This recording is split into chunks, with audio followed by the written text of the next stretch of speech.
我諗正話選委都嗌出嚟啊，就係啲人即係大家都市民有啲擔心咧。阿梁振英先生，如果你做咗咧，即係第一，你會唔會用羅太啦、羅范椒芬？我好簡單答一下。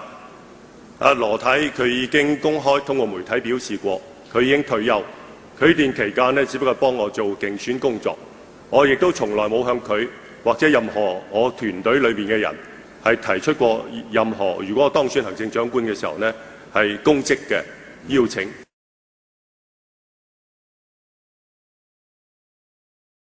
候任行政長官梁振英公布新一屆行政會議成員名單，平等機會委員會主席林煥光將會擔任非官守召集人，而為梁振英助選嘅張震遠同埋羅范椒芬都會加入行會。黃永欣報導。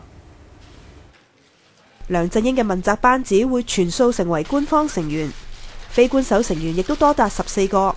召集人會由平等機會委員會主席林煥光出任。早前曾經傳出梁振英會邀請佢擔任副政務司司長。曾經為梁振英助選嘅張震遠、羅范椒芬、前教育統籌局局長李國章以及一國兩制研究中心總裁張志剛，亦都會成為梁振英嘅智囊。羅范椒芬就話佢冇誤導市民。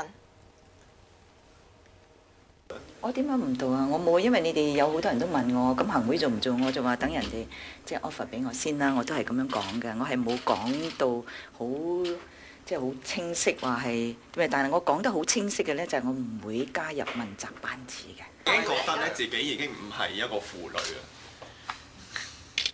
我幫咗佢好多，你唔覺得咩？